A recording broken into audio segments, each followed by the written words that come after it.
Well, first of all, the situation of Dr. Besigye must humble all of us as political leaders, as the opposition in particular, and must invite the best out of us to do something extraordinary.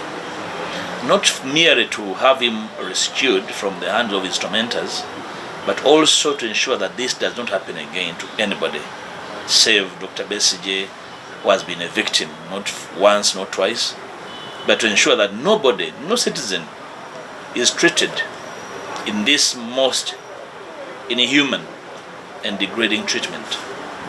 The treatment of Dr. Besigye is the height of dehumanizing, belittling somebody just because you want to exact revenge and retribution on them. I'm very sure the regime is being vengeful on Dr. Besigye, and they are sowing bad seeds of politics of revenge and retribution, which some of us abhor and believe that's very dangerous politics. If Dr. Besigye has a crime to answer to, we have a court system. I am not sure whether his kind treatment is part of the court system. I am not sure whether his kind treatment is part of our justice system, and therefore he must go through it. I am very sure the laws of the land are very, very clear on how to treat the sick in the course of trial. And therefore the regime has no explanation under the sun they can give to justify the inhuman and degrading treatment exacted on the person of Dr. Besigye. As the political opposition, my contention is that we could have done better and more to ensure that this does not happen. We have a problem. We are very divided on very mundane issues. The leadership of the opposition currently is extremely divisive and unable to bring the opposition together, and for me that's a problem, because they believe everybody with an idea different from theirs is in contention with them, and that's a very big problem. I think the opposition leadership in and outside the parliament must rise to the occasion and behave more maturely and intelligently on how to deal with these kind of situations. Otherwise, what is happening now to Dr. Besigye can befall everybody as long as we allow it to become a political culture in this country. So I want to call upon everybody who believes that the country is going astray. The treatment of Dr. Besigye must bring the best, probably the worst out of us, to object and demand that Dr. Besigye is released and is in the hands of his family and his doctors and his lawyers to restore his health so that he is able to face any kind of charge on trial. So according to me, he's being persecuted, and what he's going through is part of what the regime elected to treat him as punishment for his resistance against the regime. And therefore the opposition must rise in a more structured manner, and communicate and work with everybody, not in the kind of divisive manner, because every other group are trying to have their way, believing that we are in contention. The issue of Dr. Besigye and other prisoners is not a matter for which we are in contest, and therefore must be handled with the kind of diligence and with the kind of togetherness never seen before, so that it does not happen again in our midst. A situation like this reminds... The treatment and the eventual demise of Honorable Segirinya should have offered the political opposition enduring lessons, because he was a colleague in the hands of our enemies, and therefore the opposition should have done everything in their power to have our colleague back in our hands. I was equally shocked when the opposition questioned the manner of Segirinya's release, when actually some of them were part of the court processes we went through to have him out of prison. So how do you question? What kind of wisdom do you offer by questioning the release of a sick man who is fighting for life?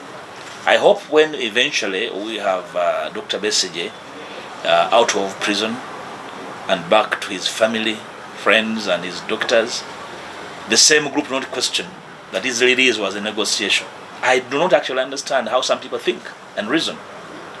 So, as long as one of you is in the hands of your enemies, you must summon the best out of your intelligence to have that person rescued, no matter. That's how it is done. So you do not question how somebody is being released when in the hands of your enemies, because you don't have control. I am sure we do not have control over what's happening in Luzira and other prisons where some of our colleagues are detained without trial or are undergoing kangaroo trial. So it's only common sense that we summon the best of our energies, our abilities, our creativity to ensure that him and others in illegal detention are released. And therefore, the manner of their release can only be explained by the regime, not us. Because we contend that they are in prison illegally, just the same way we questioned the continued detention of the late Honorable Besigye and Honorable Sawanyana, even when the regime had failed to try them, as they had claimed that they have overwhelming evidence against them.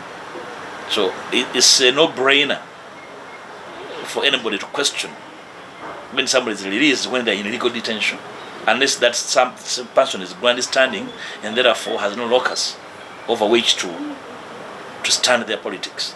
The politics of grandstanding has partly played into the hands of the regime, and I object to it.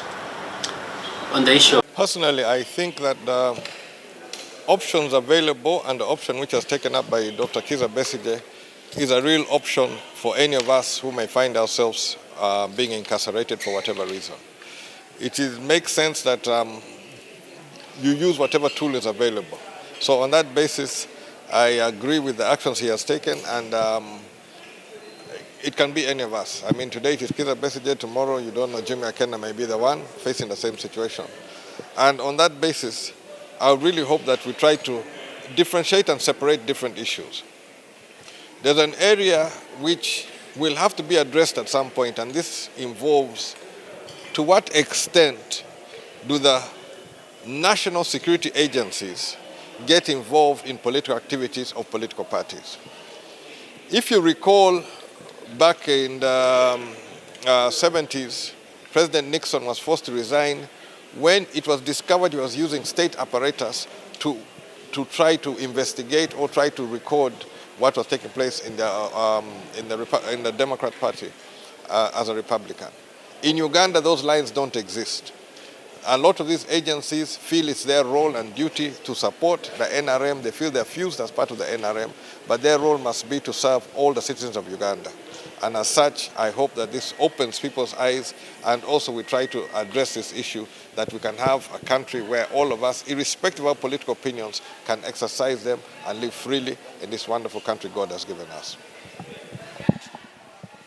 We currently have close to 14 million Ugandans who are suffering from mental illness, and it's a big Pandora box currently. It's not surprising that one of our own, an elder in the country, a doctor, and a politician by fame who attempted to be a president, has decided to go on a hunger strike, of which we know going to hunger strike will lead to suicidal ideation, maybe termination of life, which is one thing we wouldn't want to see as a country. So for that sake, I would request his legal team maybe to consult the judges and write to judges that our client currently is not in a right mind of state, so that they seek psychiatric intervention for help. If it is so that it's the prison that is influencing his actions of going to hunger strike, which may later on lead to suicidal ideations or suicidal attempt, he be given liberty to attend to better psychiatric mental health facilities for his own benefit. Otherwise, I don't see any resolution coming from the hunger strike other than damaging him more physically and mentally. thank you. The issue of Dr. Kano Besigye being detained up to now is very, very unfortunate.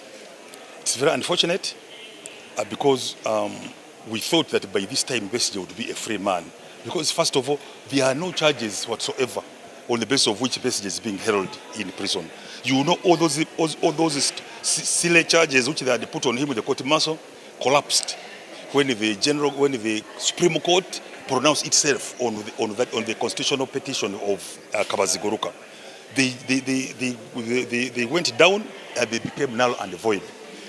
But still, to find that today, government is still dilly-dallying, buying time, all for the purpose of illegally and unconstitutionally keeping Dr. Besigye in jail is very, very unfortunate.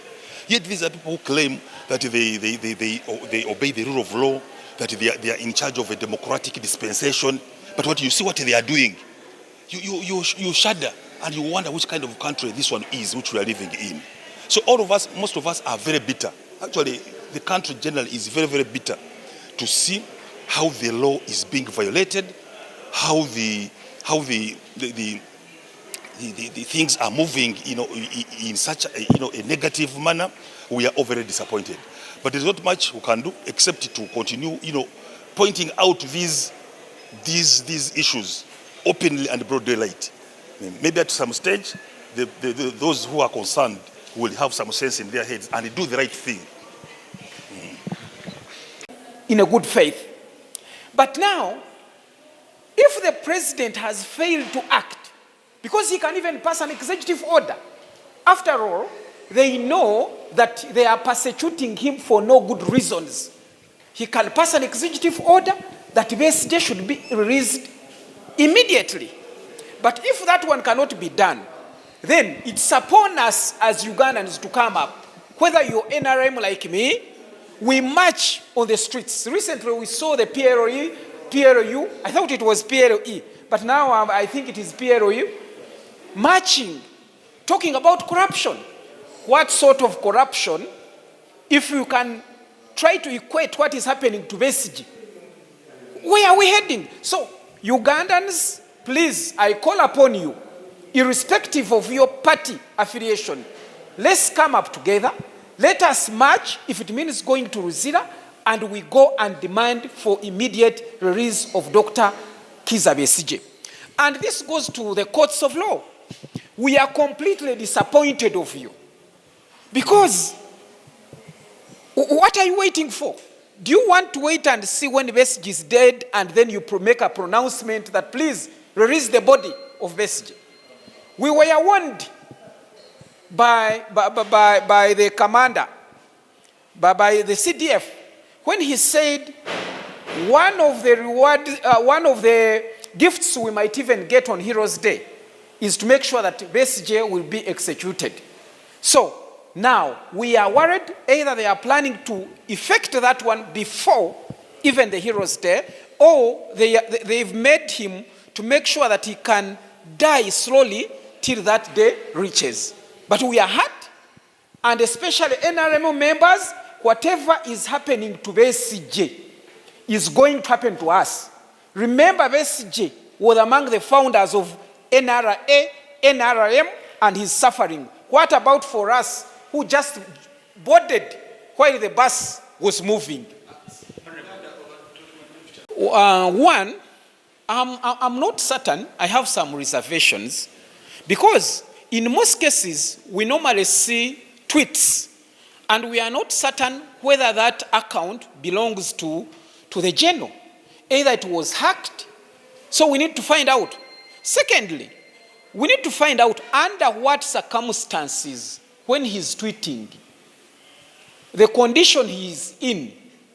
Because for us in law, if someone is has taken an intoxicating liquor, you can hardly trust someone's words, and you can hardly believe in those words, and someone can even go and put a defense that I was not myself because I acted under the influence of alcohol. So we need to subject him, either maybe the moment he tweets, we need to subject him to medical doctors to tell us that now, according to what he has tweeted, he's sober.